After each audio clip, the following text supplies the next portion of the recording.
All right, everyone. Well, thank you for joining this morning. My name is Allison Orsina. I'm the Executive Clinical Director at Evolve Treatment Centers. I'd like to introduce our programs to you for those that aren't familiar, and then we'll get started with the training content.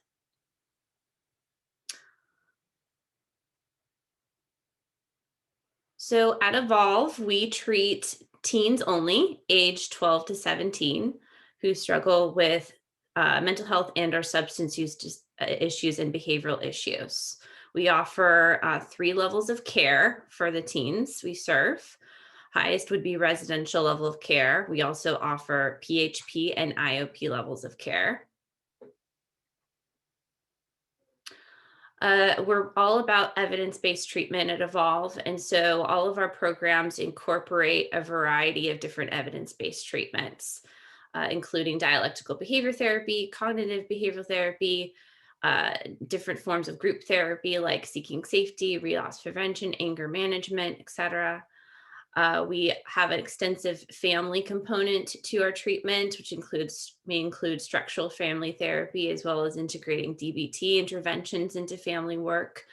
We also offer a variety of experiential therapies, which unfortunately has been limited a bit due to COVID. But in normal times, we would offer surf therapy, equine therapy. We're thankful to be able to provide a lot of these virtually with our vendors still throughout the pandemic, including drama therapy, music, art.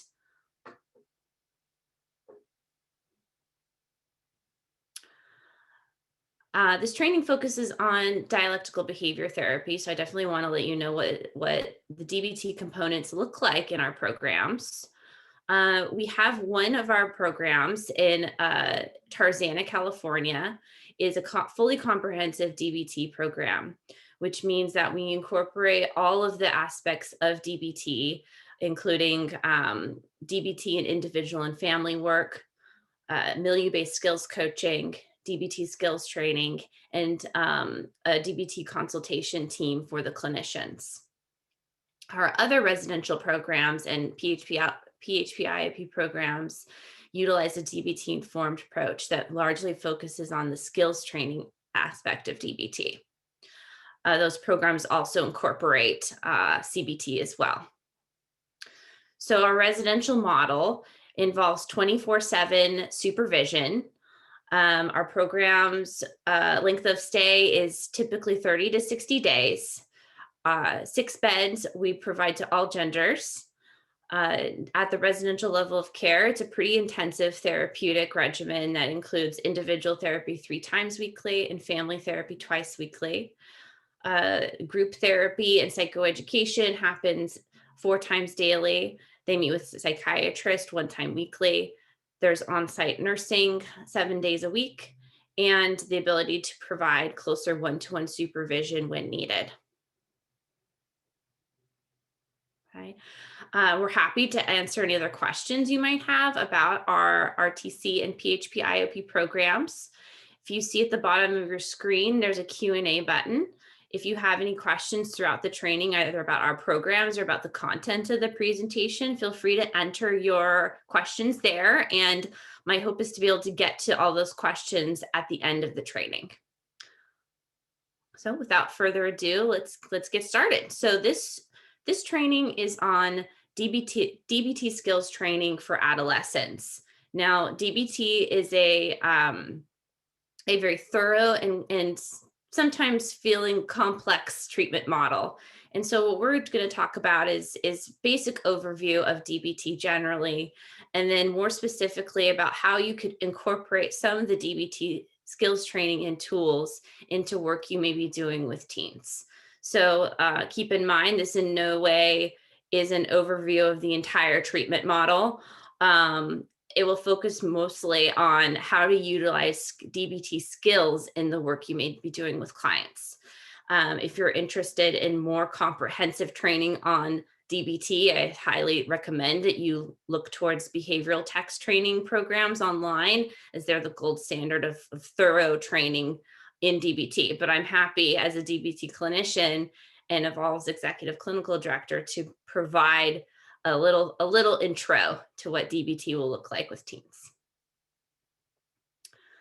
So, what is DBT? So, DBT is a mindfulness based cognitive behavioral therapy developed by Marsha Linehan. When Marsha Linehan was beginning her clinical work and working with a lot of chronically suicidal individuals who struggled with a lot of emotion dysregulation, a lot of clients with borderline personality disorder, um, she found that a strictly cognitive behavioral approach was not cutting it for these clients, that often they would lose motivation, the therapeutic relationship would be really strained, and she and her colleagues working with these clients would experience a lot of burnout. And so she developed kind of an offshoot of CBT that incorporates more mindfulness and acceptance strategies in addition to the change oriented strategies involved in CBT. Um, Over time, as she developed DBT, it was researched and is now the first treatment shown through empirical research to be effective for treating borderline personality disorder. Over the years, additional research has been done to show that it does have efficacy in teens with a variety of different presenting problems, including self harm, substance use, eating disorders, emotion dysregulation, etc. These are all kind of the bread and butter clients that we see often at Evolve. When DBT was originally created, it was created for an outpatient treatment model. And in that standard model, clients will attend a DBT skills training group once per week, typically. They will see an individual DBT therapist 1 to 2 times weekly, with additional case management as needed. They'll receive phone coaching 24/7 from their DBT therapist, and their therapist will participate in a consultation team weekly with other clinicians, either in their practice or in their community, who are also providing DBT.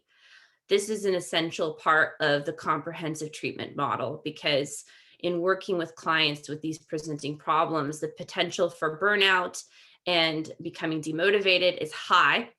And so, as Marsha Linehan saw, therapists working with these clients really need added support from one another, need help, added support to help enhance motivation and capabilities as DBT therapists as you're providing this challenging work.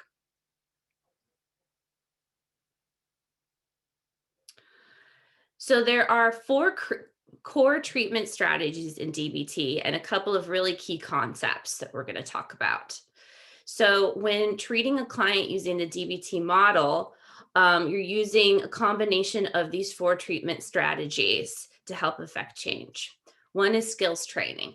So for clients who have difficulty communicating needs effectively, regulating emotions, tolerating distress, staying mindful, that's what we have our DBT skills training groups for, where you will teach the skills so that they can go practice them at home and generalize them into their environment. We will also use behavioral contingency strategies. So using concepts like behavioral reinforcers and punishers to help shape the client's behavior in the environment.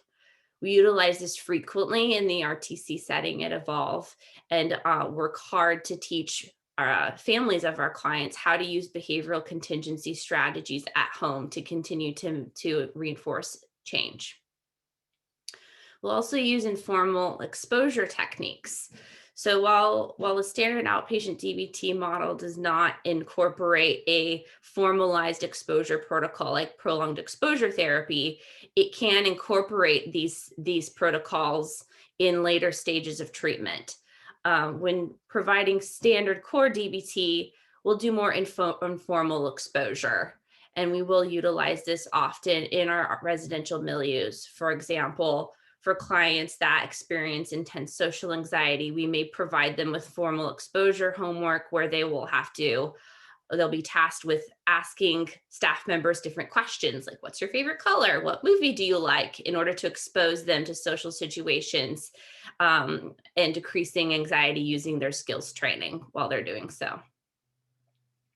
We also use cognitive restructuring, which is kind of harkening back to the founding of DBT and basis of cognitive behavioral therapy. So working on reducing extreme thinking patterns that can lead to intense mood dysregulation and behavioral dysregulation.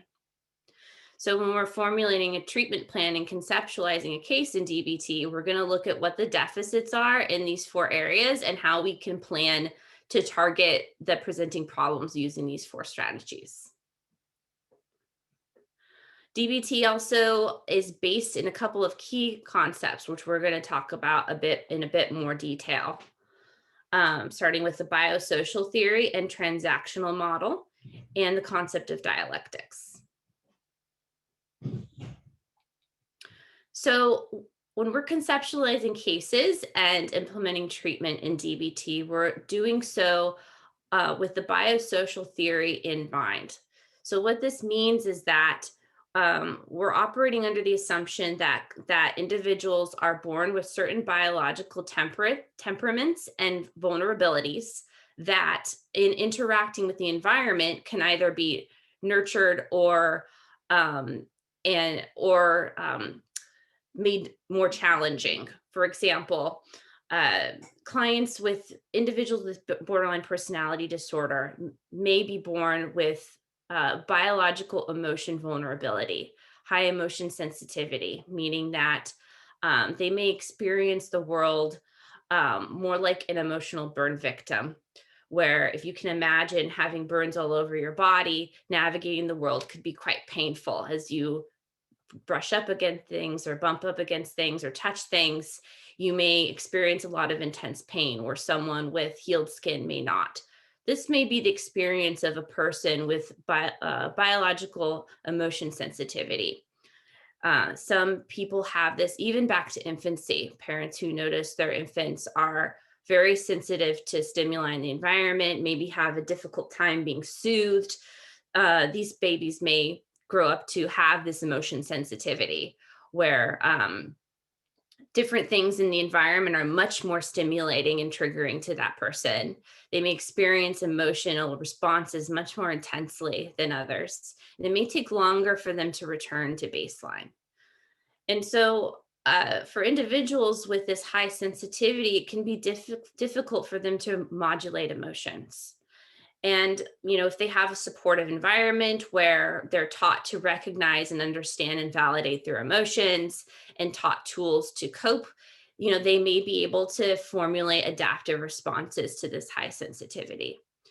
However, if they have an environment that is more on the invalidating side or have caregivers that maybe unfortunately just have poorness of fit with them to be able to handle this high emotion sensitivity, they may not learn these tools. They may learn to not trust their emotion responses or to have the behavioral pattern of needing to have big behavioral responses to emotions in order to get needs met. And so over time, this can lead to teens and young adults who have borderline personality disorder or disruptive mood dysregulation disorder, et cetera. Now, sometimes a child may not have any high emotion sensitivity for their temperament. They may just have an environment that's very invalidating. And so these responses can be learned regardless of the biology. But we can see how the biology and the environment transacts and can create this bit of a perfect storm leading to this kind of pathology in young adulthood. We also look at how not only how the biology and the environment transact with one another, like in the example that I gave. For example, a child with biological vulnerabilities that has invalidating environment um, may lead to emotional responses and dysfunctional behavior responses from the child. So, for example, a child who experiences emotions more intensely and is more sensitive, if they fall down and skin their knee, they may become intensely dysregulated, cry intensely, scream, may have a difficult time calming down. For an invalidating environment, the response might be, "Why are you crying? Get up, you're not hurt." And so the child learns that their emotions can't be trusted. and that if they are to get soothing or any help with regulating, they need to have a bigger reaction and a bigger reaction, or shut down completely and try to avoid and ignore emotional responses. Either are problematic. Okay. The environment can also reinforce out of control emotional emotions and behaviors. For example, if a child self harms, parents respond with nurturing, affection, and comfort, then the child is more likely to self harm as a means of emotion regulation. They know that they self harm, and then their emotions will be regulated by parents. They're more likely to engage in this behavior again in order to get emotional needs met. So again, when we're looking at how to conceptualize cases from DBT, we're looking at it from the perspective of this biopsychosocial model and this transactional model to try to understand how behavior patterns have developed, and what of these 4 treatment strategies we can utilize to affect change in the here and now. As you can tell from the name of DBT, dialectics are a very important concept for us in DBT. So, dialectics is a form of philosophy. It's a way of thinking that helps us move away from extreme thinking into more balanced thinking. At its core, it means that in any given situation, we may arise a series of conflicting, opposing ideas or influences. So there are a lot of times when we may feel like we're of two minds about something, or we may feel one way very strongly, and another person may feel the opposite way very strongly. The DBT therapist will help the client find the synthesis between these two opposing viewpoints by acknowledging the negative truth in each side. A lot of times this comes up with clients in the early stages of treatment where maybe they both want to change and don't want to change. And there may be valid reasons and truths on both sides. So a client may say, I really want to stop cutting and I don't want to stop cutting. Maybe they want to stop because they know it keeps getting them hospitalized or placed in residential treatment. Maybe they don't like the scars. And maybe they don't want to stop because it's the way they know how to cope. It's what keeps them from killing themselves. And so we need to honor these truths on both sides and try to find a way for the client to get needs met on both sides. How can they stay out of residential treatment in hospitals? How can they avoid permanently damaging their body while still regulating their emotions in a way that's safe? So we're really moving away from all or nothing and black and white thinking. A key dialectic that we hold with clients throughout treatment in DBT is acceptance and change. Um, with CBT, that's more of a change-based strategy. There aren't validation strategies baked into that treatment model. And so that's where DBT comes in and adds the importance of validation, acceptance of where a client is at in this moment and how their emotional responses may make sense given current circumstances or their history. We can say, I get it. I get why you're feeling this way. And I need you to do this differently so that you can reach your goals. So balancing that throughout treatment is really, really key.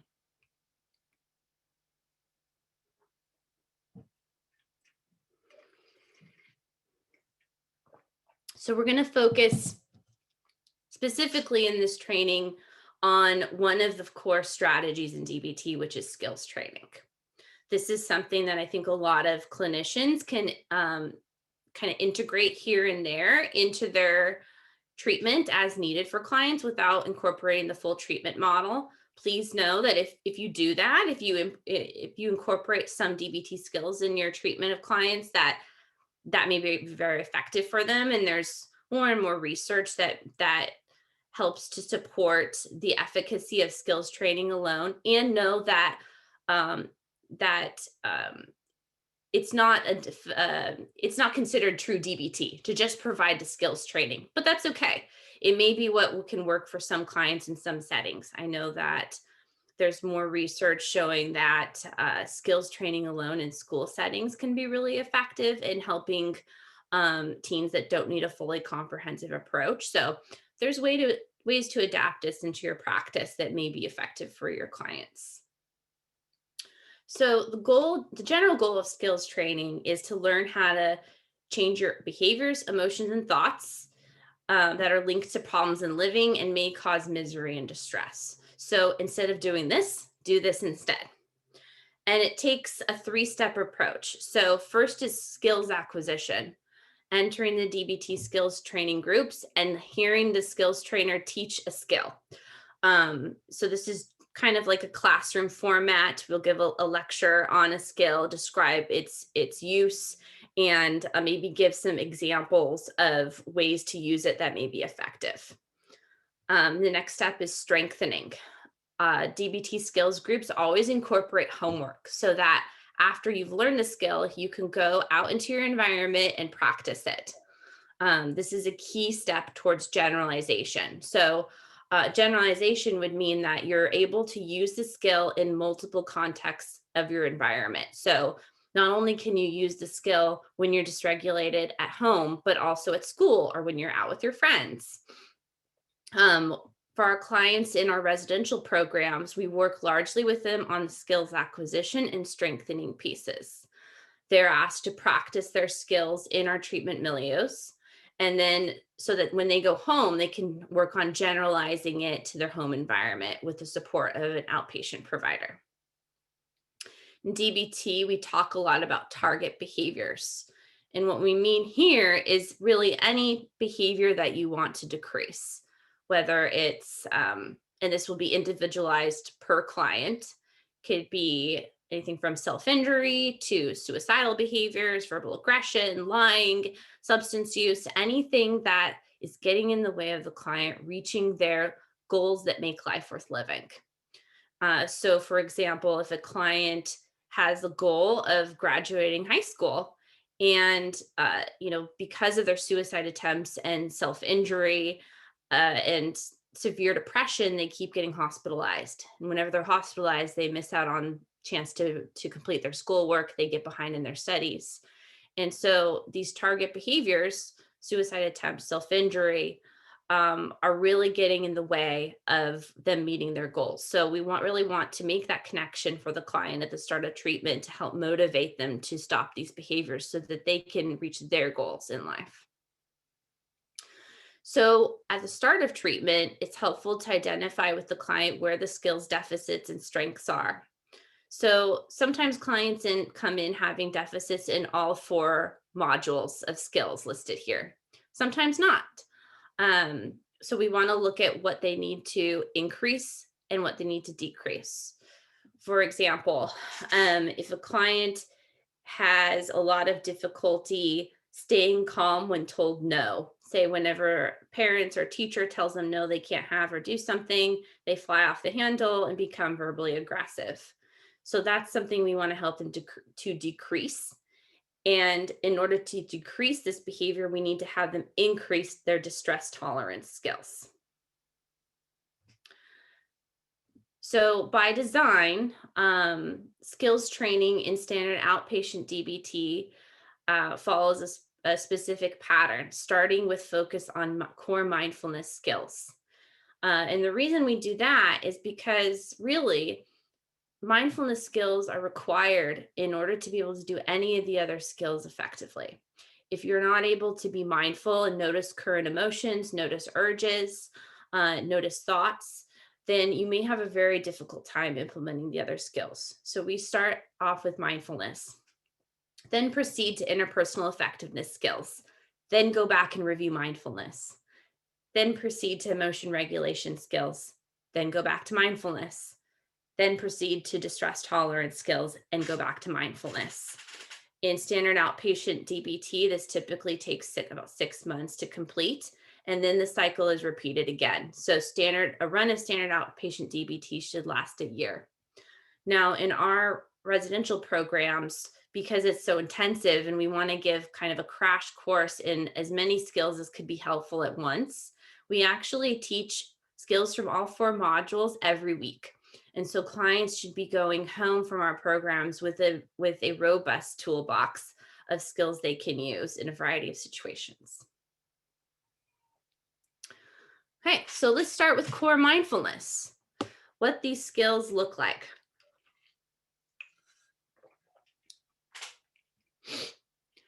So There's a couple of goals of mindfulness to keep in mind. So when we're teaching our mindfulness skills, we have a couple of goals in mind that we orient clients to at the start of teaching the skills. One is to reduce suffering and increase happiness. Two is to increase focus and control of the mind. Um, we talk a lot with the clients about kind of taking back your power and taking back control, because with a lot of emotional and behavioral dysregulation, things can start to feel really out of control fast, out of control emotions that are up and down all the time, behaviors that it feels like just happen and you don't have any control over anymore. Mindfulness is about slowing down, focusing on one thing in the moment, and taking back control of the mind. We also teach the clients that it's about experiencing reality as it is, to be present in your life as it currently is, not how you wish it would be or staying stuck on how things were in the past. It's about experiencing reality as it is, even when it's painful. Um, and this kind of is incorporated in one of our reality acceptance skills that we'll talk about in a little bit, which is radical acceptance. So there are a list of core mindfulness skills in our DBT Skills Manual, but we're just going to talk about two skills today. One is the DBT states of mind and the what and how skills.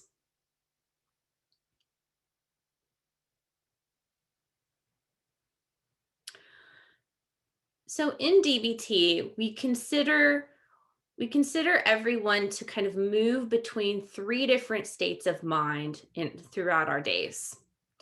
And you'll notice that these states of mind are placed on a Venn diagram here.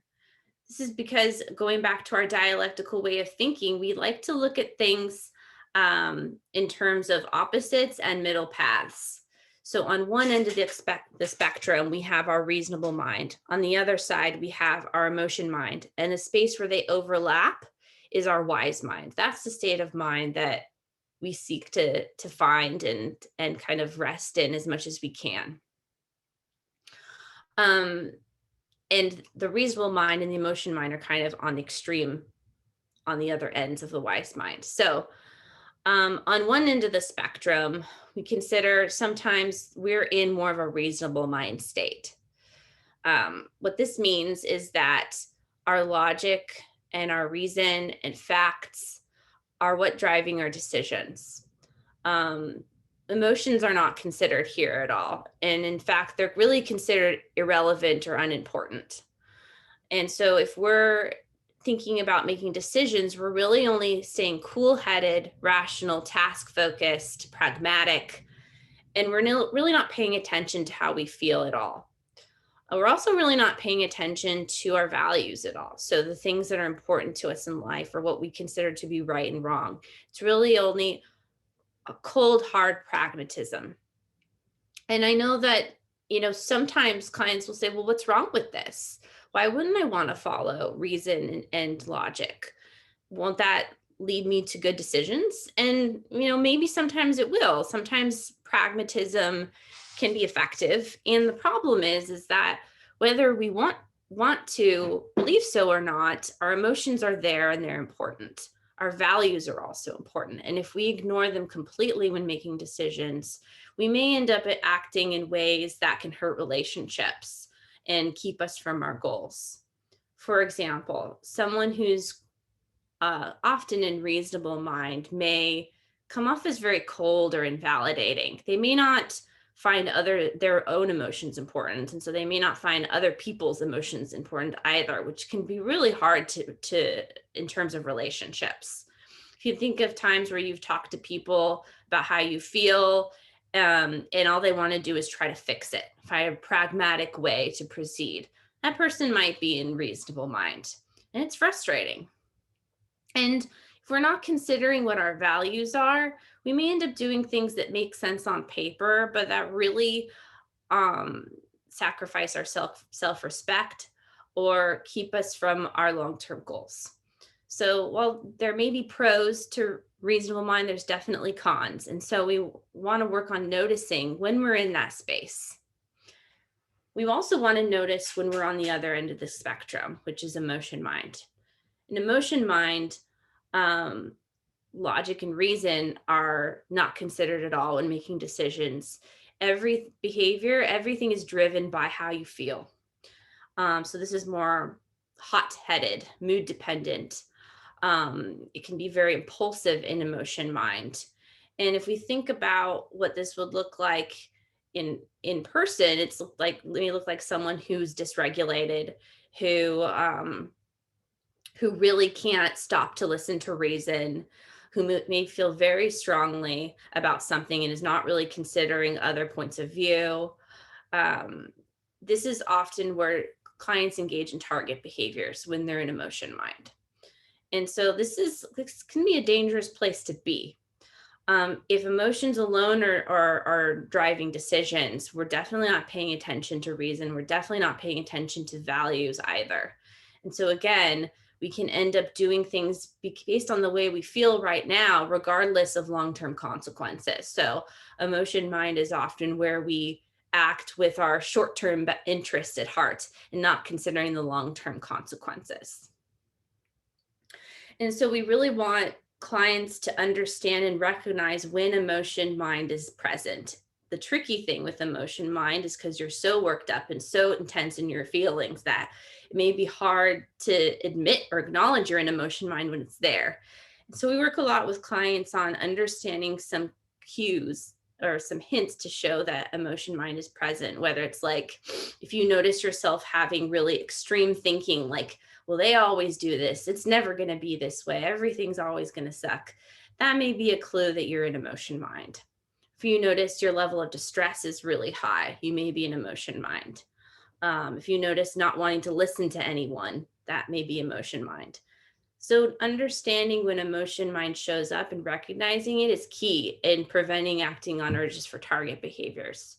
And again, as we notice ourselves in reasonable mind, we notice ourselves in emotion mind, the goal is to notice this and move towards wise mind, which is in the overlapped space between reasonable and emotion mind on this Venn diagram, because it incorporates both reason and emotions in making decisions. It doesn't ignore one for the sake of the other.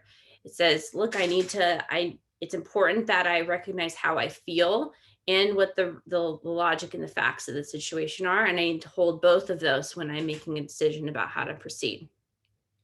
Not only that, but it also incorporates what your values are. So what's important to me in life? What do I consider my morals and my ethics? What are my long-term goals?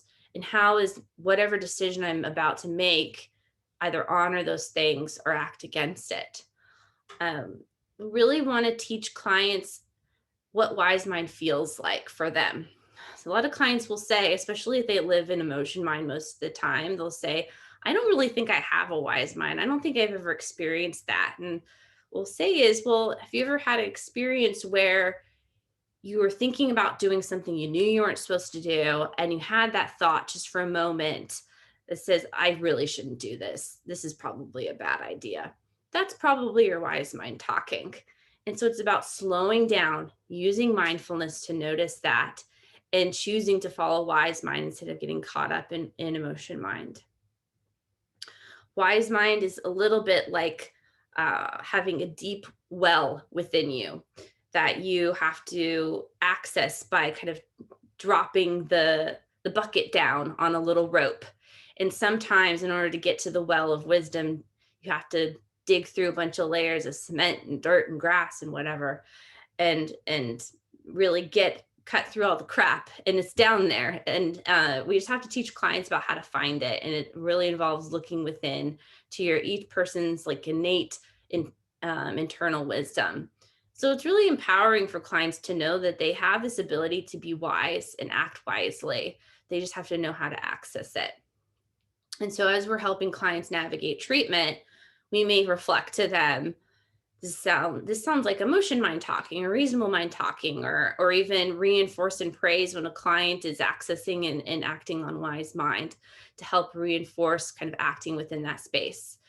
Also acknowledging that we all kind of travel through these states of mind as fallible humans, And that's okay. It's just important to understand when we're in each state of mind and how to eventually make our way back to the wise mind state.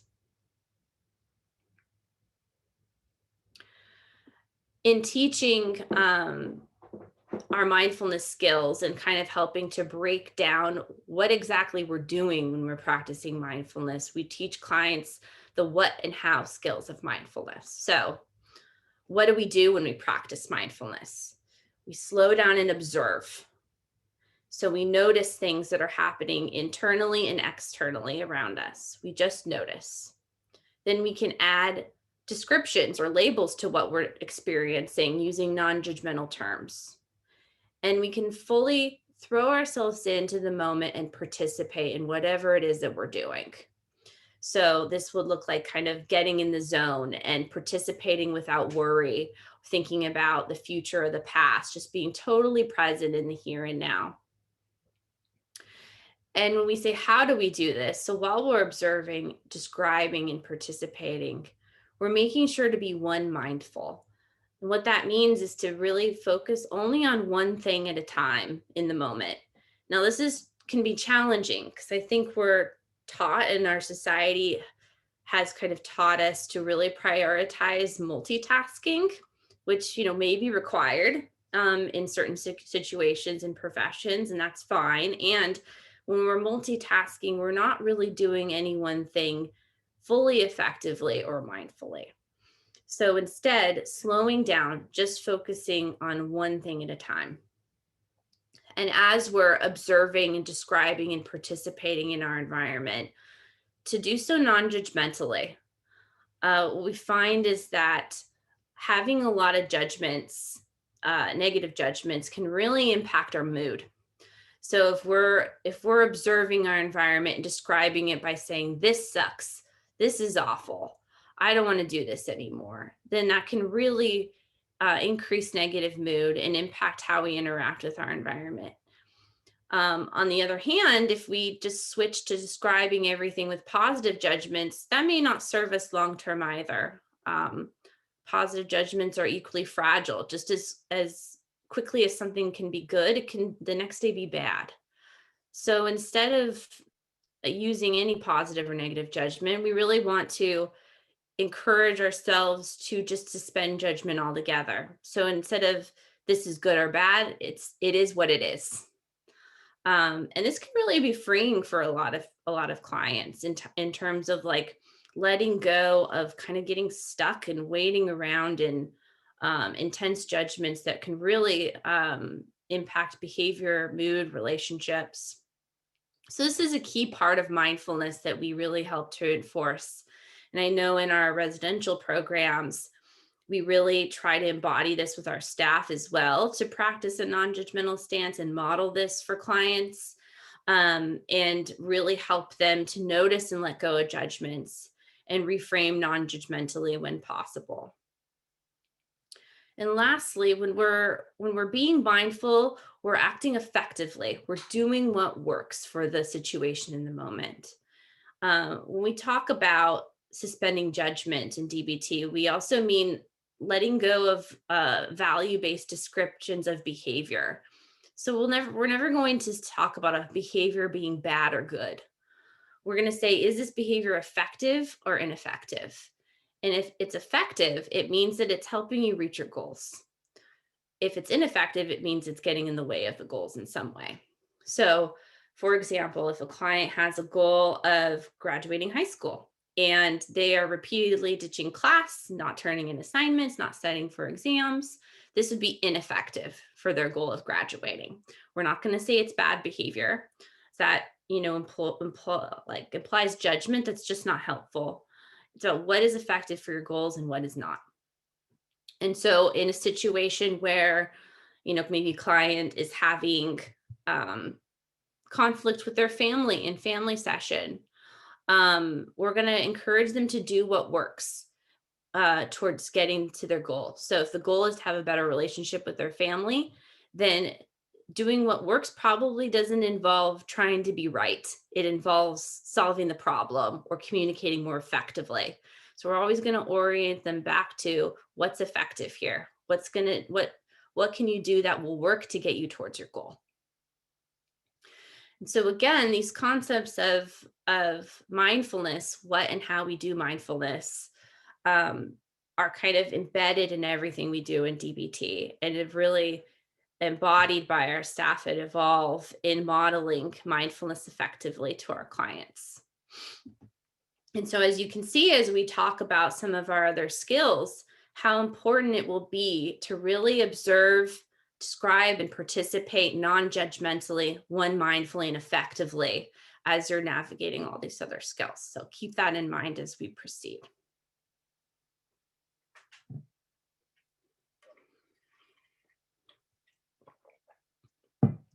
Our next skills module is interpersonal effectiveness.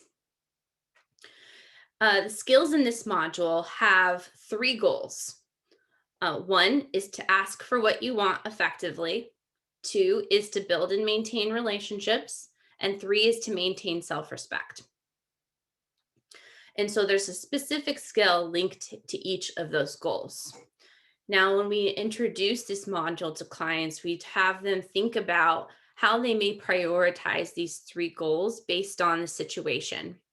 For example, sometimes getting what they want may be the most important thing to them, even at the cost of self-respect in the relationship. Or sometimes, and I would say quite often, relationship ends up being more important ultimately than getting what they want. And self-respect often the same.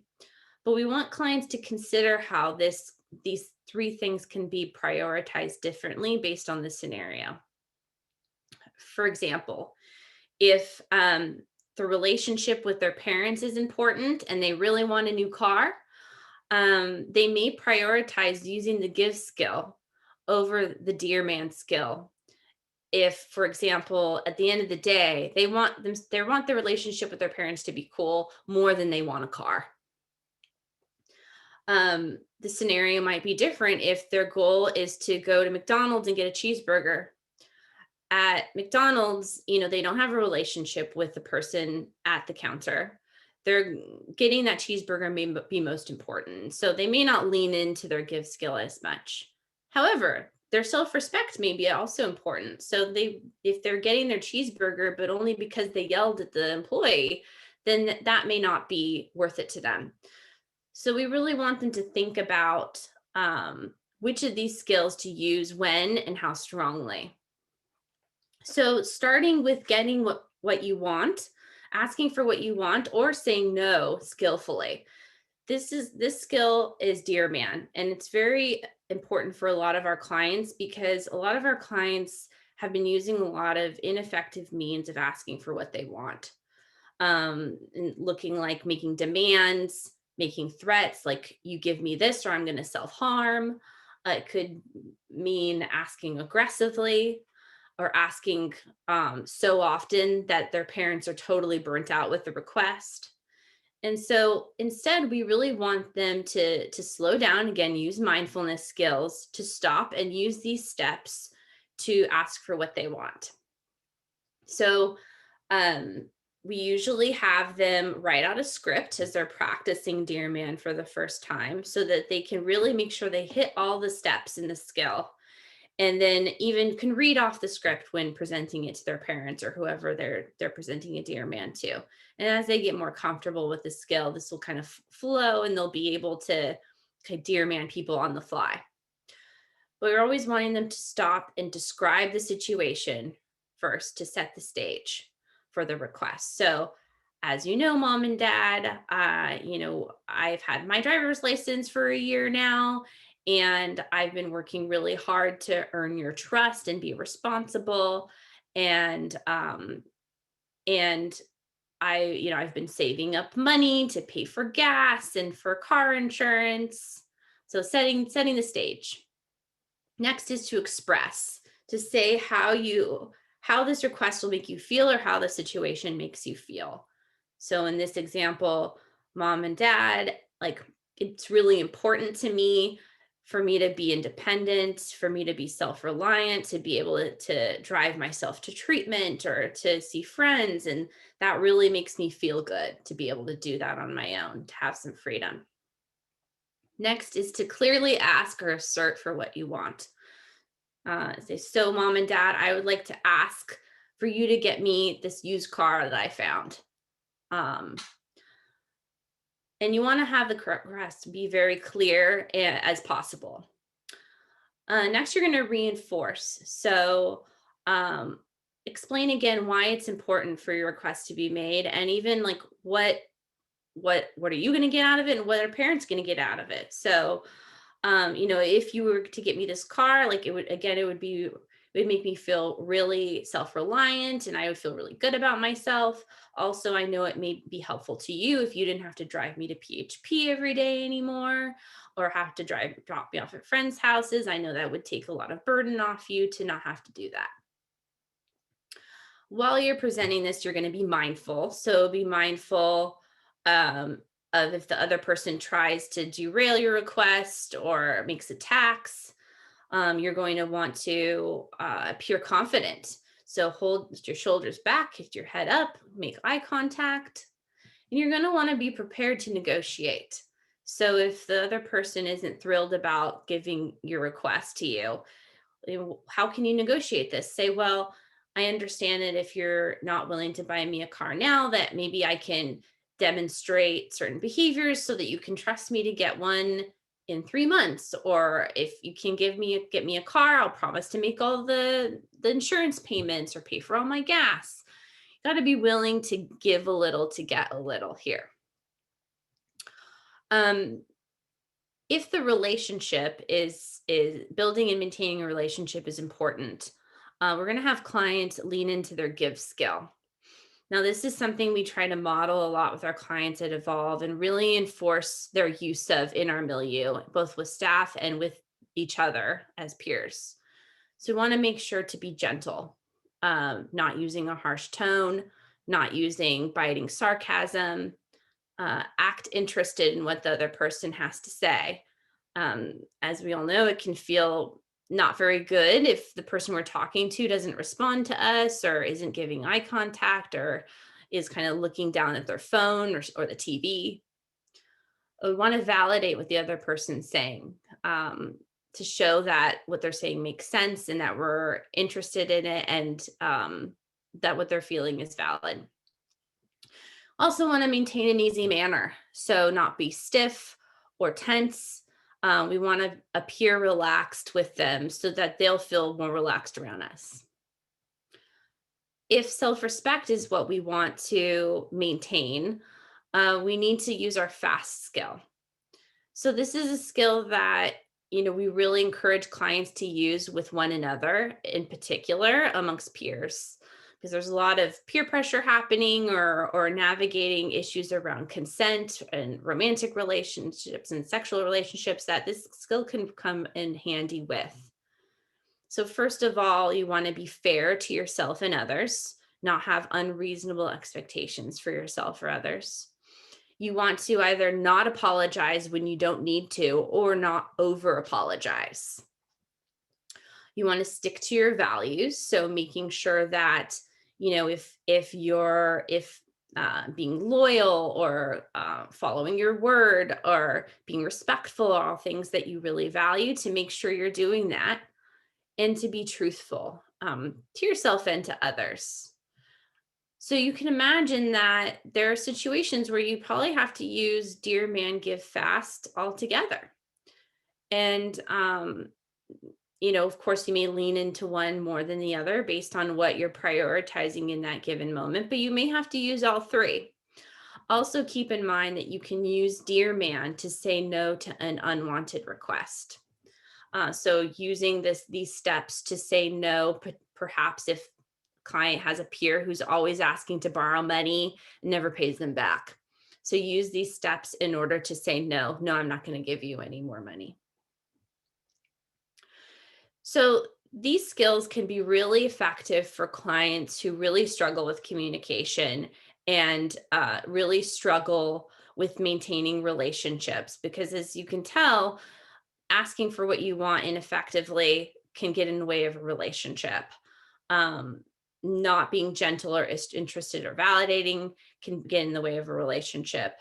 And self-respect, obviously this is more about the relationship with the self, but also important in navigating relationships is how are you going to feel about yourself at the end of the day based on how you interacted with others.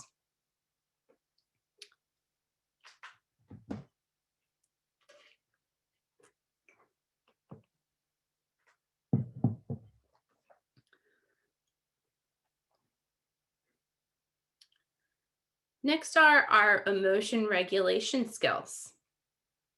So we have a couple of goals of emotion regulation.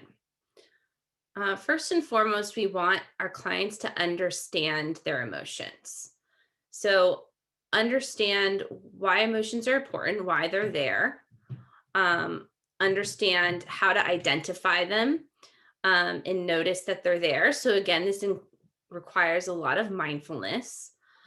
Some of our clients come in with a lot of emotion avoidance happening over many years. Maybe at home, it was reinforced somehow that emotions aren't talked about or emotions are scary. So we just don't talk about them. We kind of push them down. And so these clients may need a lot of work just simply identifying emotions that are present, either by, kind of noticing subjective feelings or even noticing what they're feeling in their bodies, and then labeling the emotions effectively. Understanding how emotions are important, beyond how they show up in our relationships with others, they're also key sometimes for survival. They can help us to give us a clue that something we're approaching is dangerous or that we need to act. Sometimes our emotional responses to things can also go haywire. So we need to teach what's kind of a normative emotional response versus an abnormal emotional response. We also want to work on decreasing how often unwanted emotions show up and how to stop them once they start. So here we're going to use some emotion change skills, taking back control of our emotions. Um, a lot of clients who have that emotion sensitivity and are kind of in more of a state of unrelenting crisis can feel like they're just dropped into the middle of a super rocky ocean where they're being hit in the face with a wave of emotion, one after the other, in a never ending battle. And so it's really about being able to like climb up out of the rocky water and take control, being able to notice emotions when they show up and being able to regulate them when you need to. It's also about decreasing our vulnerability to emotion mind. So, as we talked about previously, emotion mind can be a dangerous place to be. It's where often the target behaviors occur, and we may act out of line with our values. And so, understanding what makes us more vulnerable to being in emotion mind is really, really key. And then taking steps to avoid emotion mind when we can. We also want to decrease emotional suffering. Having the ability to either change our emotions or notice them and ride out the wave of the emotion is really key for reducing suffering. So there are two skills here that we're going to discuss from this module: the please skills and opposite action.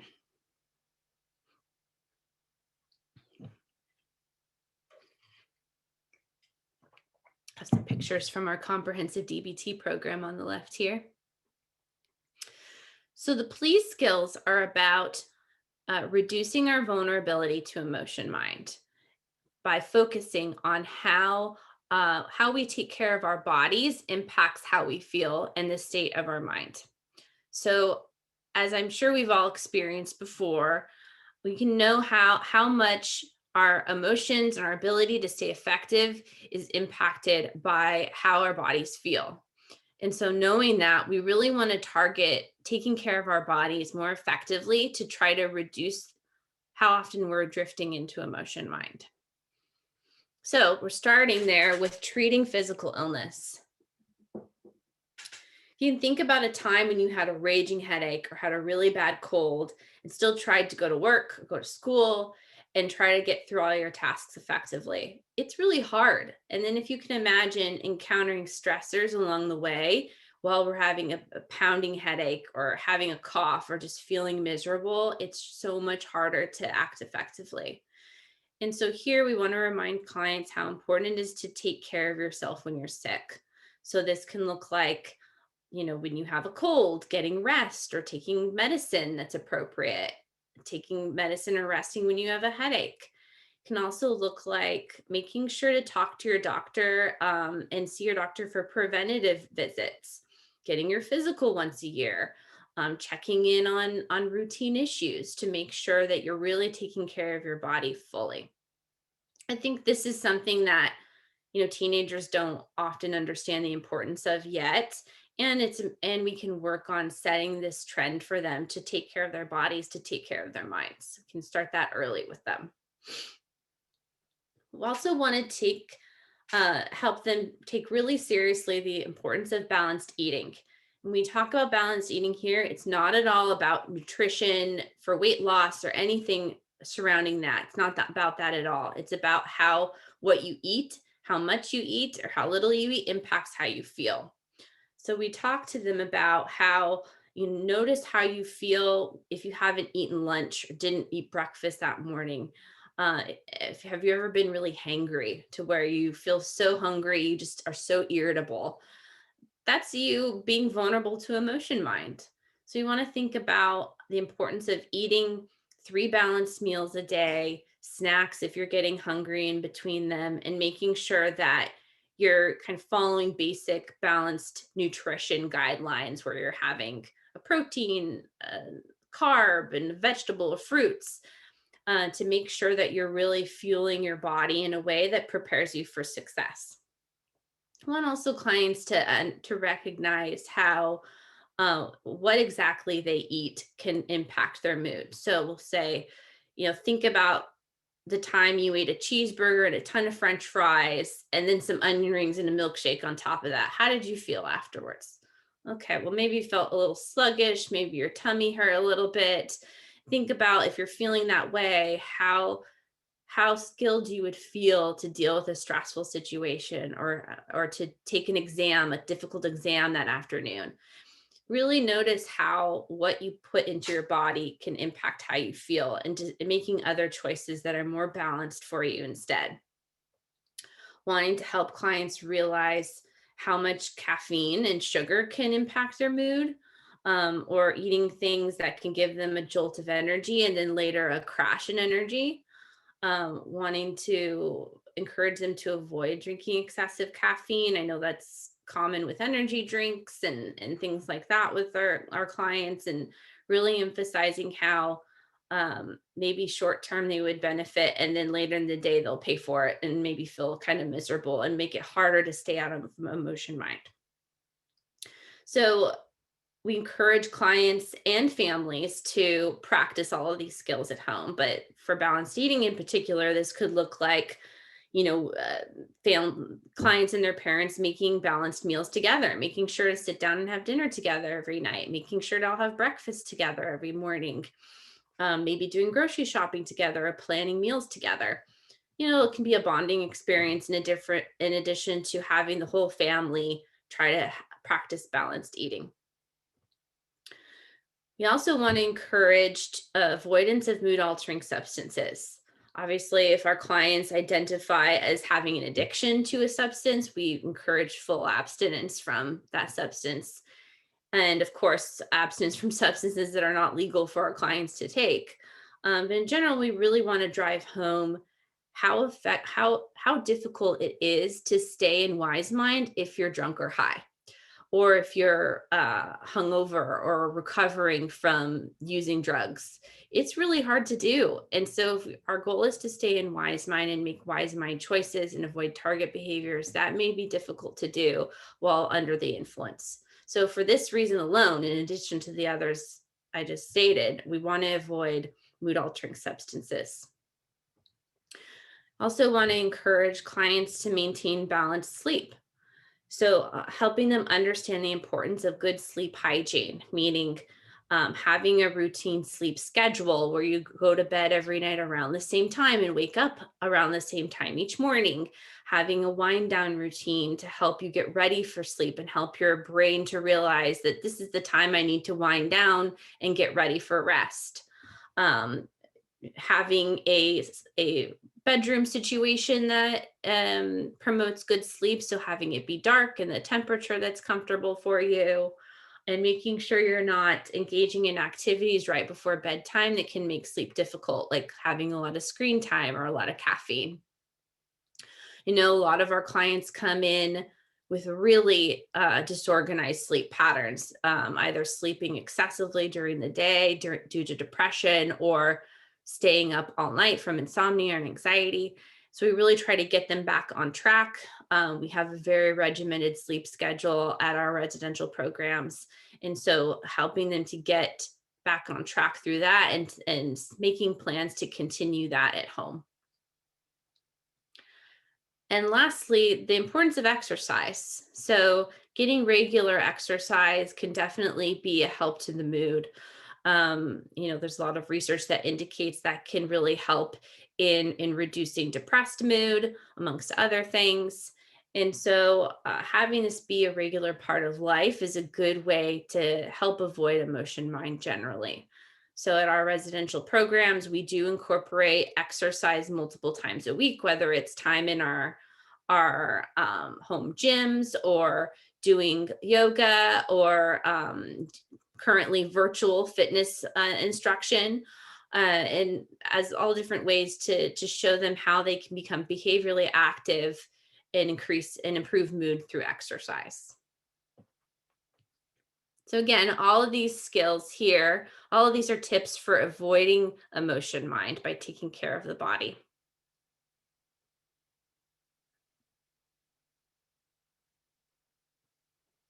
Oh, looks like we're missing a slide. That's okay. Okay, so as you can see here, we're also going to talk about opposite action. So my apologies, we don't have a slide for opposite action, but that's okay. So opposite action is one of our emotion change skills. So we have 3 skills in this module that focus on changing your unwanted emotions when they show up. Opposite action is one of them. And so I actually find this to be one of my most favorite DBT skills because it's so effective. And what clients will ask us as staff sometimes what our favorite skills are, and this is almost always the one I tell them because it's uncanny how effective it is.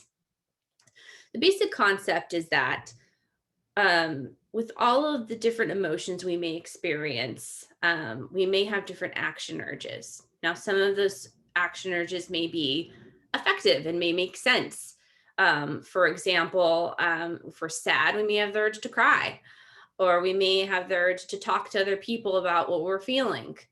Some of our urges are not effective. For example, if we're sad, we may have the urge to isolate. May have the urge to avoid things and not do things that that normally bring us happiness, which can ultimately perpetuate that emotion further. Our goal here is to change how we feel by changing the action that we do in response to the emotion. So instead of a CBT approach where we're changing how we think in order to change how we feel, we're changing what we do in order to change how we feel. So it's a much more behaviorally active approach. We may also need to work on changing thinking patterns in concert with that. But in DBT, we're focused a lot more on how we can change how we feel by what we do. So, for example, if we're feeling very depressed and our urge is to stay in bed all day, for a client, not go to school, not talk to friends, ignore all our texts, and just really just stay in the room in bed with the shades drawn in the dark all day. Maybe spending all day ruminating about how much things suck and how no one likes you and how things are never going to feel better. If our goal is to change how depressed we feel, we have to change what we do.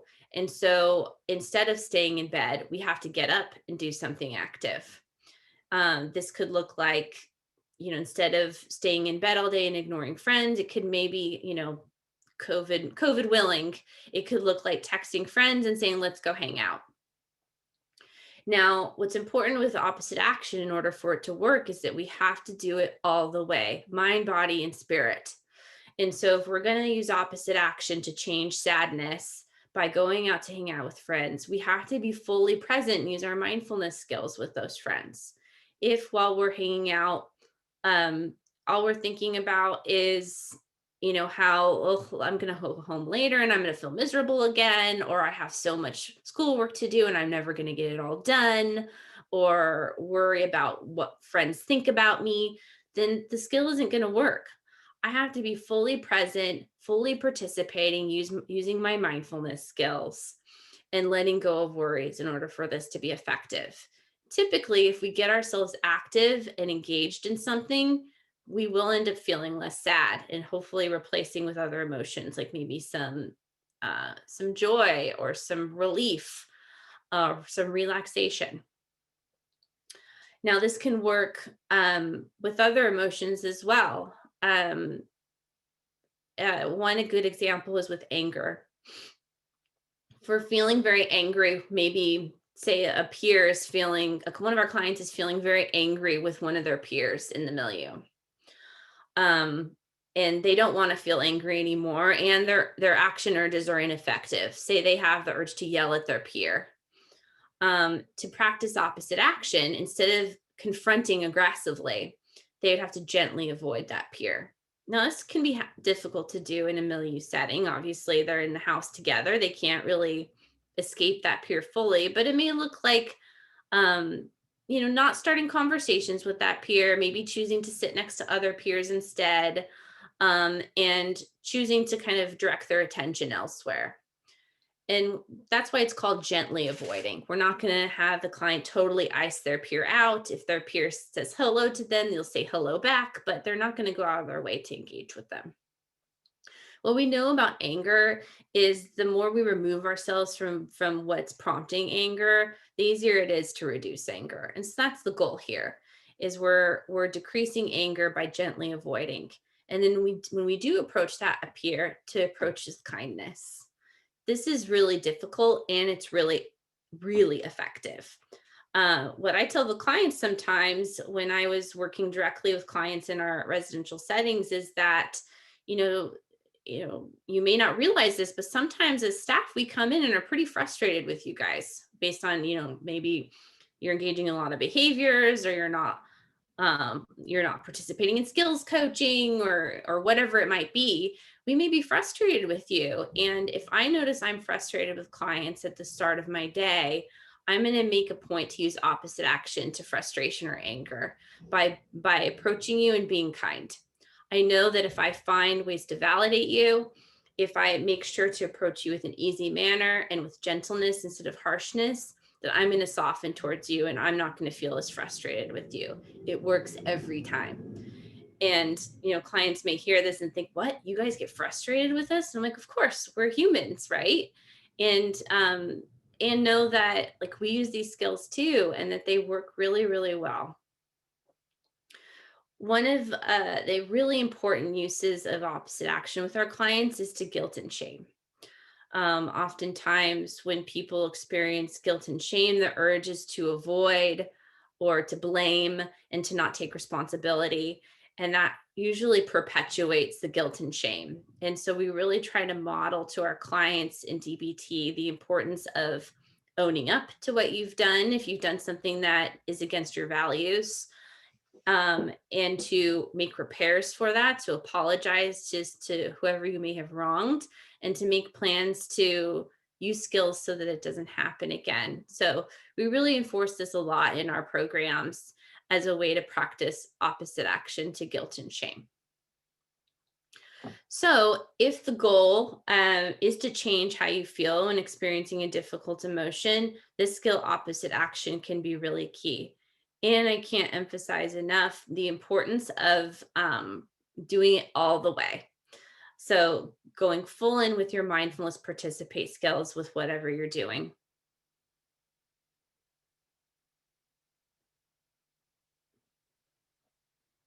Okay. And our last skills module is distress tolerance. So the goals here are a little different than with emotion regulation. We're not necessarily trying to change how we feel. We're trying to survive a crisis situation without making it worse. So these are skills to use in the short term in moments of intense dysregulation or distress, when you really just need to get through it. It's not going to solve the problem. It's not necessarily going to change how you feel. It's about tolerating or lowering distress so you can get through the situation. That's what our crisis survival skills focus on. We also have a component of distress tolerance that focuses on reality acceptance. This is helping us accept reality as it is in the moment and become free. We experience a lot of additional suffering and misery by not accepting what is. And so radical acceptance will help us with that. One of our most popular distress tolerance skills is the tip skill. This skill focuses on changing the body chemistry in order to lower distress. So this is a good skill to use if distress is so high you can't think straight. It's an easy skill to use. It may take some supplies, but not much. And it's very effective for high levels of distress. So the first way to do this is with temperature. So here we're triggering something called the dive reflex by using cold temperatures. If you think about if you were to dive headfirst into a really cold swimming pool, your face would hit the water first and your body would respond by having your heart rate lower and your breathing rate lower to conserve energy in this cold temperature. And typically, when we're really distressed, our heart rate may be elevated, our breathing may be accelerated, which contributes to a subjective feeling of distress. So, if we're triggering our dive reflex and triggering our body to calm down our nervous system, calm down our heart rate and our breathing rate, we're going to feel calmer. This is very, very effective. And there's a couple ways you can do it. At home and in our residential settings, we have clients do ice dives, which, if they're highly dysregulated, involves filling a bowl of water and putting ice cubes in it and then dunking the face into the water. Usually staying there for, holding the breath, staying there for 5 seconds or so, coming up for maybe take a couple deep breaths, going down again into the water, and repeating this 2 more times. I would say that this is one of our more popular skills because it's so effective at reducing intense dysregulation. Now, it's not going to solve the client's problem. They're going to have to, once their distress is lowered a bit, still figure out what to do about the problem at hand. But it gets the distress level down enough to be able to function. Another way to do this skill is with intense exercise. So maybe a burst of 10 to 15 minutes of intense exercise that gets the heart rate up. Some people find this more effective than temperature. So this could look like, I'm going to do some sprints, I'm going to do push-ups, I'm going to do some sit-ups or do some burpees or go for an intense bike ride or run. For some people, this is highly effective at reducing levels of distress. For others, they prefer a paced breathing or progressive muscle relaxation approach. Now, what's good about this option is that it can really help calm down the heart rate and respiratory rate. And you could do this anywhere. You could do this in the car. You could do this in the classroom. You could do this when hanging out with friends to practice some paced breathing. So it's a good option if, for example, you're in a situation where you're dysregulated and can't do intense exercise or do an ice dive. I'll also say that for some of our clients, if an ice dive isn't available for whatever reason, they may put a frozen ice pack on their face. They may put a frozen ice mask on. The key thing here is that whatever cold temperature you use has to be put onto the face, or else it's not effectively triggering this response in your body chemistry. So again, this is a highly effective skill for tolerating distress, getting through a situation without making it worse. Another popular form of distress tolerance is distracting. Now, we call this skill distract with wise mind accepts. Provides us with an acronym of all the different ways you can distract yourself. The reason it's distract with wise mind accepts is because we really only want to distract ourselves with things that wise mind would approve of. Now, emotion mind might approve of distracting by going and getting high. So we really want to emphasize to clients that this is only things to distract that are in a wise mind state. One way we can do this is with activities. So you can think about being very distressed with something after maybe a client has a family session and is highly dysregulated. Maybe they can go and play cards with peers for a few minutes afterwards to get their mind off of it and let their distress level lower. This could also look like contributing. Going and helping someone else out with something can help take your mind off of the situation enough to let the distress lower. For some people, comparisons can be effective. So thinking about how current situation may not be as bad as past situations, or, I'm a lot more equipped to deal with this now than I was in the past. It could involve creating different emotions. So maybe if you're feeling really sad, you can watch a funny movie, or some will really appreciate creating different emotions by watching a scary movie. Pushing away can be effective. Now, this is to be used with extreme caution for clients that are emotion avoiders, because it's easy for someone with that MO to push something away and never come back to it. That's not what this skill is. This means, say client has a difficult family session, is highly dysregulated afterwards, but needs to go to group. This would mean putting the problem from family session on a shelf and going and focusing all in the group, and then coming back to the problem afterwards. So it's really about, I'm going to put this aside so I can get through the moment without making it worse, and then I'm going to come back to it. It could also look like thoughts. So doing riddles or counting or reciting song lyrics, anything to get your mind temporarily off the problem, and creating different sensations. So this could look like sucking on sour candy to distract yourself, or playing with a fidget toy to distract yourself. And again, the goal here is to distract temporarily to bring the distress level down so that you don't get caught up in the distress and make the situation worse. We always want to emphasize to the clients that this is a temporary skill. We are not going to distract to infinity, because then we're just avoiding our problems entirely.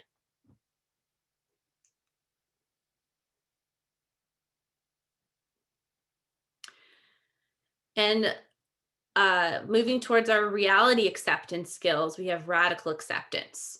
So this is a very challenging skill for anyone to practice. Radically accepting things that feel unacceptable or intolerable can be very difficult and can be very freeing. What we tell our clients and remind them often is that pain without acceptance leads to suffering. So if we have a situation that we find very painful, we're not only coping with the pain of that situation, but if we're fighting the reality of it, we're also adding additional misery by fighting that reality. And so what we want to avoid is refusing to accept things that are true. And so with radical acceptance, we want to accept what we cannot change as well as what must change, and knowing the difference here.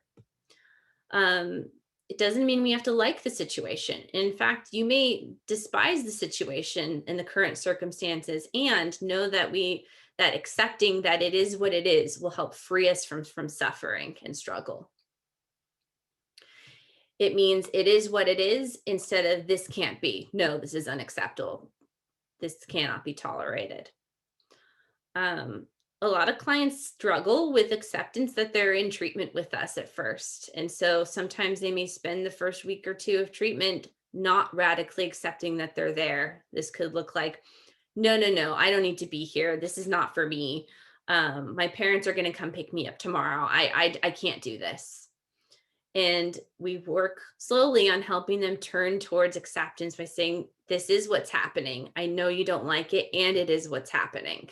So letting go of the struggle will help give you some more peace and move forward and working towards changing what you're here to change.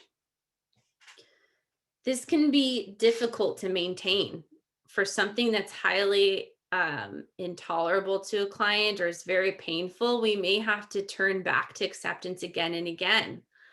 Um, for example, if a client is really struggling to accept that a relationship is over, maybe they just had a breakup. Um, they may be cycling through stages of grief and come back to denial or trying to bargain with this person to take them back. And so one day they might be like, yes, I know it's over. And then the next day they'd be like, no, no, no, this cannot be. So we have to help them turn their mind back to acceptance again and again. It's an active choice to stay in acceptance around things that are difficult to accept. And so we have to really help the client stay mindful of when they're rejecting reality again and needing to turn it back and again and again and again. One of the reasons that radical acceptance is so important is because, as we've discussed before, with holding the dialectic of acceptance and change, we can't even begin to change a situation if we're not accepting what currently is. And so, accepting a situation doesn't have to be permanent, because what we know for certain is that change is the only constant in life. No matter what, things are always going to keep changing, whether we want them to or not. And while we may not be able to change something right now, doesn't mean we can't in the future. And if there's any hope of changing things that we would like to change in the future, we have to accept what is. For example, if our house is flooded because it's raining and there's a hole in our roof, we have no chance of being able to stop the rain from getting into our roof, into our home, if we refuse to accept the problem is that there's a big hole in the roof. We have to accept what is first so we can begin to problem solve later on to affect change. This can be so challenging for clients to do, and a lot of times they'll say, yeah, I'm radically accepting this situation because I'm thinking about all the ways it can be better, and I'm thinking about how it's not going to be so bad after all, and that's not really using this skill. um that sounds a little bit more like trying to change how you feel about the problem. And radical acceptance, it can look like, no, I know this, I don't like this, and it is what it is, and I'm going to let go of the struggle of trying to reject the fact that it is what it is. So it doesn't mean you have to like it or change how you feel about it at all. It's just accepting what is, which can lead to a lot of feeling of freedom, letting go of that struggle. So this is one of the more challenging and important skills in DBT to learn. And lastly, how do we put all of this together? So in DBT, we consider there to be 5 options for dealing with any problem you encounter in life. And that counts for us, for our families, for our friends, for our clients. Really, if you boil it down, any problem, you have 5 things you could do about it. 1, you could try solving the problem by changing the situation, avoiding, leaving, getting out of it, fixing something.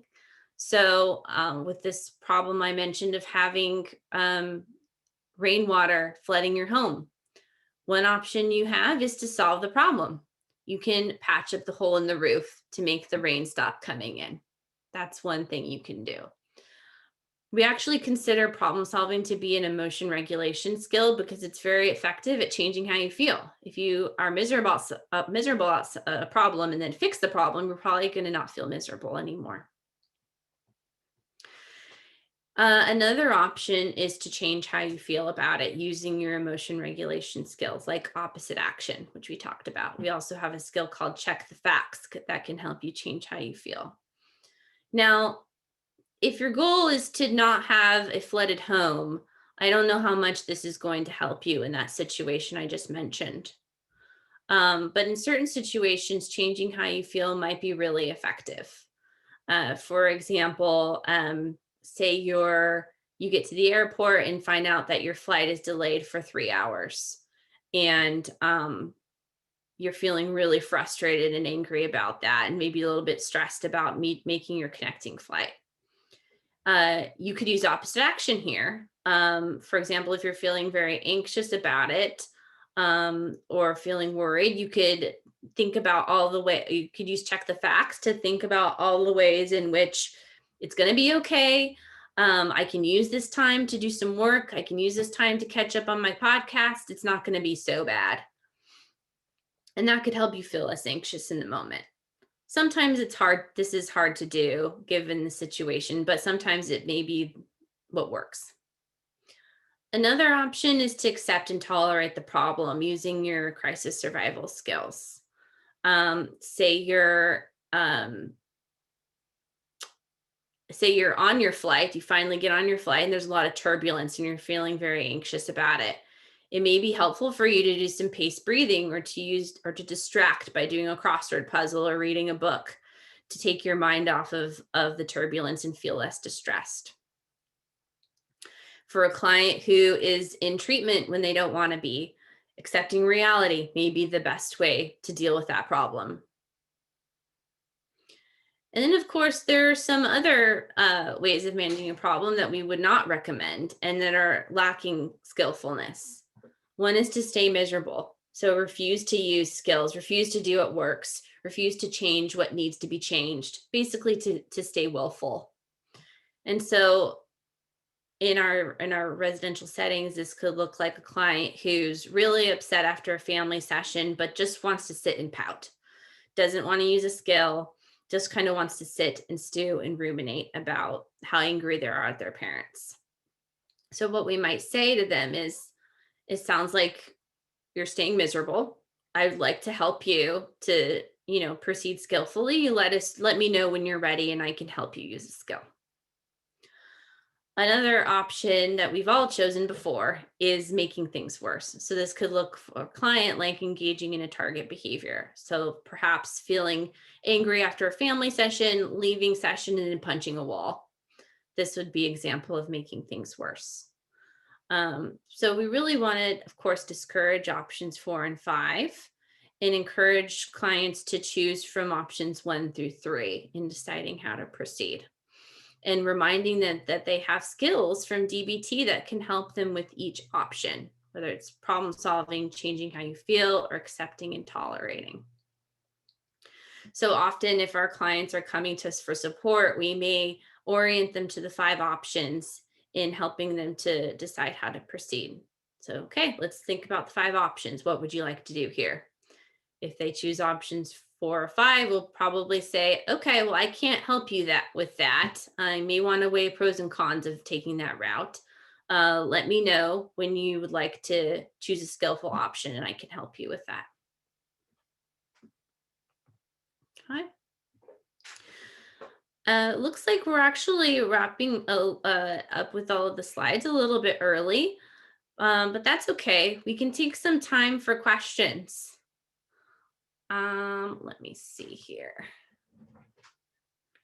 I'm going to stop sharing my screen so that I can see the chat and Q&A box. Okay. Just pulling this up here. Okay. So just some housekeeping questions. I see that someone asked about getting a copy of the slides. Kara's answered in the chat. Yes, the slides will be available to download after the presentation on the attendee dashboard. Okay. Okay, it looks like we've had some questions that Kara's answered already. I don't know if everyone can see the chat boxes here. Questions about how long it takes clients to get into our programs, etc. I would encourage you to look in the Q&A box to see Kara's specific answers to those questions. We do have one question in the Q&A box about the presentation. I would encourage you, if you want to raise your hand. We can also unmute you to ask questions. We can also have you enter questions directly into the Q&A box. So for anonymous attendee asked, what about opposite action to guilt and shame when things aren't their fault? That's a good question, because sometimes guilt and shame don't fit the facts. For example, like a client may make an honest mistake about something and feel immense guilt and shame when it really they didn't do anything wrong, or it doesn't actually violate any of their values to have done.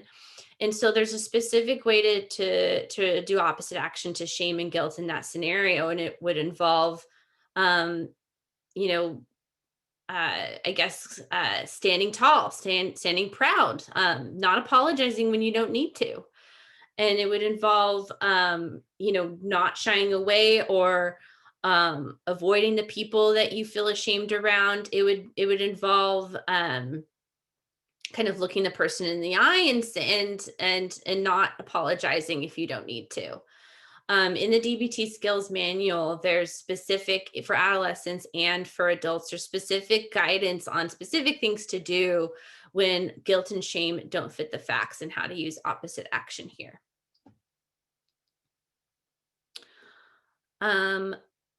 Next question, what's happening in a DBT group session? Good question. So these are skills training sessions. So on the outpatient level, they usually last like hour and a half to 2 hours long.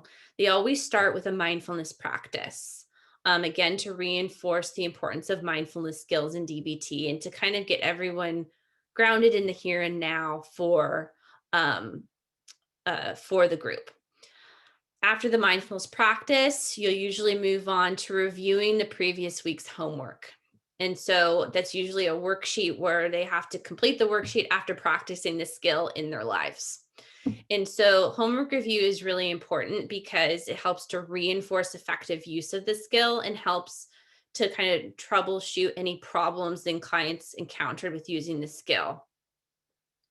Perhaps maybe they couldn't find a situation to use it or feel like they used it and it wasn't effective. So being able to have a dialogue with them about what worked and didn't work is key. The last part of the skills group involves a lesson to teach the new skill. So it would involve like going through the skills handouts, discussing what's on the handouts, giving examples of how to use the skill, using metaphor to help describe the skill, answering any questions the clients may have about the skill. It could even involve behavioral rehearsal of a skill. If, for example, with interpersonal effectiveness skills, it may involve writing a diagram script and practicing it together. The last part of the skill will involve a checkout just to ground in here and now. Again, maybe it would involve something like, let us know your current emotion and one takeaway you had from the group. And that's pretty much the formula for a DBT skills group session. Hope that answered your question. Next is where is the attendee dashboard? And thank you, as you presented. Well, thank you very much. Attendee dashboard in terms of the Q&A. Is that, I'm not sure if that's what you're looking for. Maybe Kara can help assist you with that. Next question, do you accept teens with active substance use or eating disorders? Yes, we do. In terms of substance use disorders, we accept teens who have this secondary to a mental health disorder or even as primary presenting problem. In terms of eating disorders, we treat this only as a secondary problem to a mental health disorder. We typically don't treat primary eating disorders, and we definitely don't treat eating disorders that are medically unstable. We would need to refer to specialized eating disorder treatment for that. Next question, are families taught the DBT skills in family therapy sessions? Are there any sessions with family members without the client present? Yes, so in our residential programs, oftentimes parents are taught the DBT skills in the family session, sometimes by their teen, which really is an empowering method of the teens kind of showing the mastery they're building over the skills and empowering them to show, hey, mom and dad, look at what I'm learning. Hey, these are skills we can all use together. In our Van Alden comprehensive program, we take it a step further in terms of skills training for parents by having a skills packet specifically designed for the parents to use and practice skills. The therapist will assign parents homework to practice skills with their teens during visitation or sessions or phone time. At our residential programs, we do have one session a week without the client present with the families in order to do some of the skills training and to support them in helping to shape their behaviors in interacting with their teen differently. So it could look like teaching them about contingency management and how to respond to their teens' behaviors in the home environment. It could look like supporting them in how to validate their teen more effectively, whatever is needed. Mm. Next question. Can you explain the concept of target behaviors? The name implies behaviors that one would want to encourage. In DBT, target behavior is anything you want to decrease. So, as I mentioned before, anything that might be getting in the way of reaching long-term life worth living goals would be considered a target behavior. So, we consider it in this treatment model something you want to target to decrease.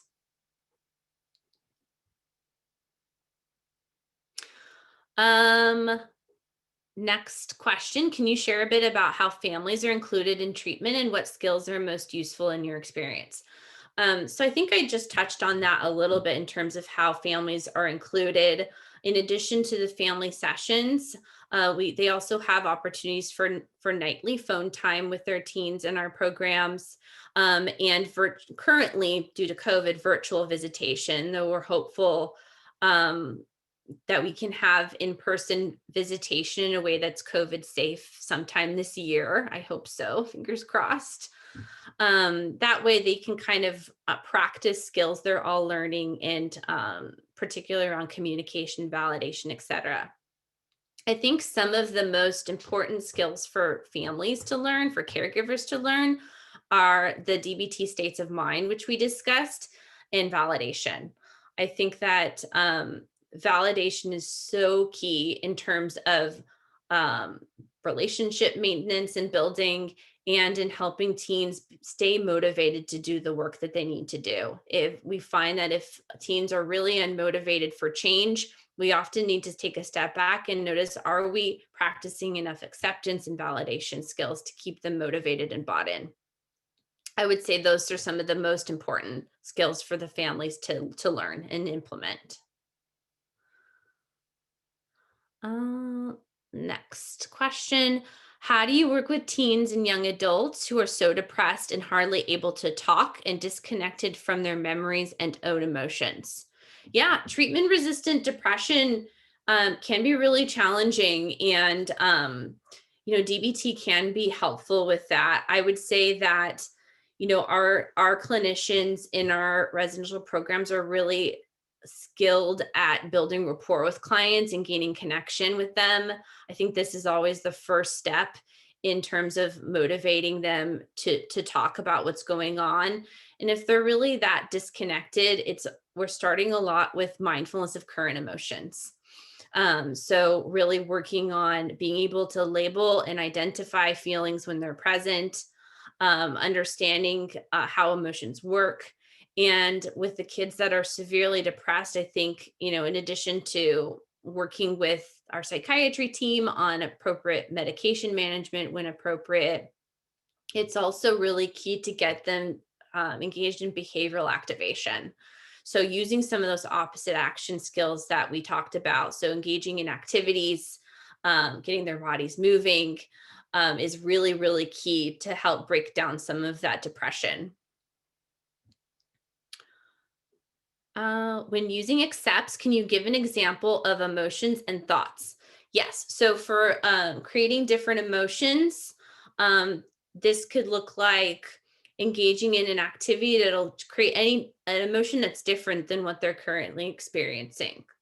So it could look like I mentioned watching a movie that makes them laugh, or watching a scary movie that gets their heart racing a little bit. Um, these are ways to create different emotions to distract from the current distress. For thoughts, there are a lot of ways that you can do this. Some of it might be reading a book or doing a puzzle, doing Sudoku, doing a crossword, anything else that gets your mind on something else. Hope that was helpful there. Um, let's see. What are some reasons teens do cutting, and how does DBT support them to do that behavior? So, um, we use some tools to help assess functions of self-harm when clients come into our program. It's really important and essential, really, to understand what the function of self-injury is in order to help to understand how to target it effectively. For example, if a teen is cutting as a way of affect regulation, then we need to approach it by giving them alternative methods of affect regulation, like our emotion regulation distress tolerance skills, for example. If they're using self-harm as a way to communicate distress to others and get a response from others, then we would approach that probably with teaching them some interpersonal effectiveness tools. um, I hope that answered your question there. Let's see. Do you find DBT skills work well with depersonalization and derealization? Yes. A lot of our clients with trauma histories will experience this, and as well as dissociation. DBT can really help from a mindfulness perspective in terms of teaching grounding. We find that for clients with a trauma history that may experience these things, before approaching like a full trauma protocol with prolonged exposure or EMDR, that they really need to have a strong toolbox of emotion regulation and distress tolerance skills first, so that they can then use those skills to tolerate and hopefully prevent a lot of dissociation as they start to kind of confront the trauma. Let's see. Is there any harm to the TNI in tip? I would be concerned in this being another form of self-harm for a kiddo, especially one's ED. Absolutely, that's something we want to take into account. And that's why, we have the clients practice each part of the tip skill when we teach the skill to see what works for them. And we always let them know that this is not one size fits all. So for one teen, exercise may be a tricky one to do if we know that this is a way of, you know, for them to focus on calorie burning or other ED behaviors. Then that may not be something that they would be able to safely do, and maybe paced breathing is more appropriate for them, or temperature. I would say, of course, like if they're using temperature to freeze their face off, of course, we're not going to want them to do that. And we may want to have them explore other methods of that skill instead. But really wanting to emphasize to do what works for that specific client, because not everything is going to work for everyone. I see a question in the chat um, about, let's see, what if they don't do the homework at all and are resistant in general? So in standard DBT, willingness is really essential. It's a little trickier in residential, because oftentimes clients are placed with us by their parents for their own safety, and so we have to spend a lot of time sometimes at the start of treatment working on increasing willingness. And the way we do that in DBT is with a lot of commitment strategies that I could do a whole treatment or whole training on alone. But know that generally we take the approach of wanting to know what's important to them in life, wanting to know what goals they have and what's going to make life worth living for them, and helping make treatment about that. How can we get you to that? It's not what I want, it's not what your parents want, it's what's important to you. And then helping them understand how their current ways of living have really been getting in the way of that. I would say that's like this extremely short version of how we increase willingness. In terms of homework compliance, um, I would say that we do a couple of things. One, we usually try to provide positive reinforcement by giving clients a piece of fun sized candy if they complete their homework completely in a group. That's one way. Another way is that if a client isn't completing their homework, we would have a discussion with them in the middle of group about what got in the way of doing their homework and what they can do to commit to making sure they're doing their homework in the future. This can feel kind of aversive for clients. And so sometimes they'd be like, I'm just going to do my homework so I don't have to have that cringy conversation with the group facilitator in the middle of group. If it continues and is more extensive than that, we may take other approaches like, reducing their rec time or other things like that. Basically, using contingency management to increase compliance with homework. In terms of the slides, you will have access to the slides. Kara can write in the chat. Actually, she said the slides will be available to download after the presentation on the attendee dashboard. Are there any other questions about the content of the presentation?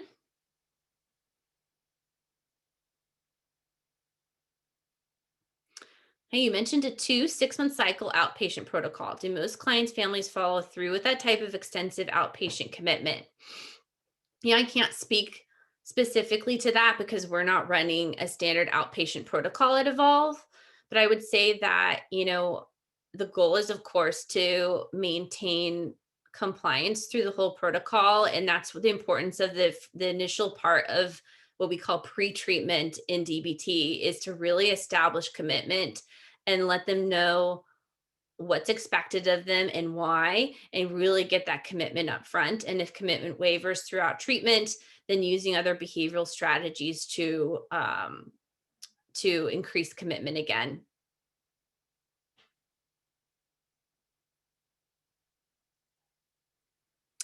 Any books you recommend that are easy to read with examples of suggestions we can give teens of what skills to use?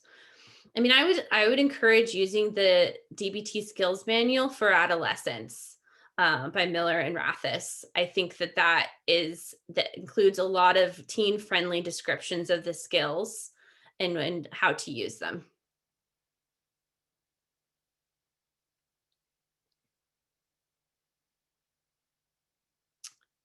Okay.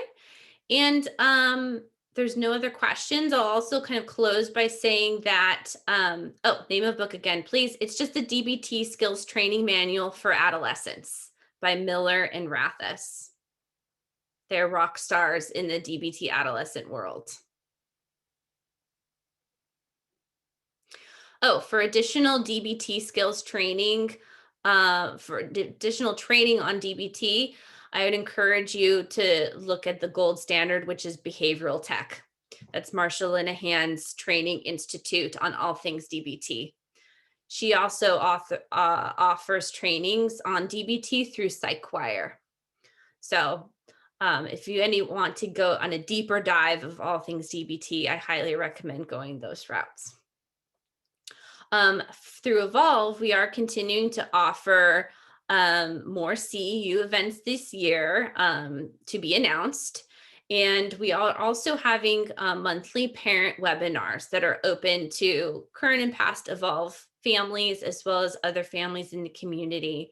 And we should have posted on our website the future webinar topics and dates for those events. So we're really excited to continue to be able to provide those to families in the community as well. All right.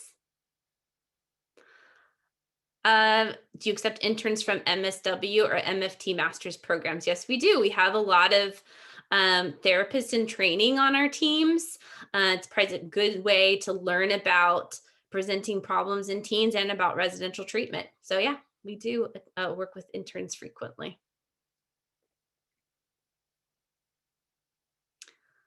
All right. All right. Well, then I appreciate everyone's attendance. And I hope that you can all access the slides and attend our trainings in the future. All right. Thanks, everyone.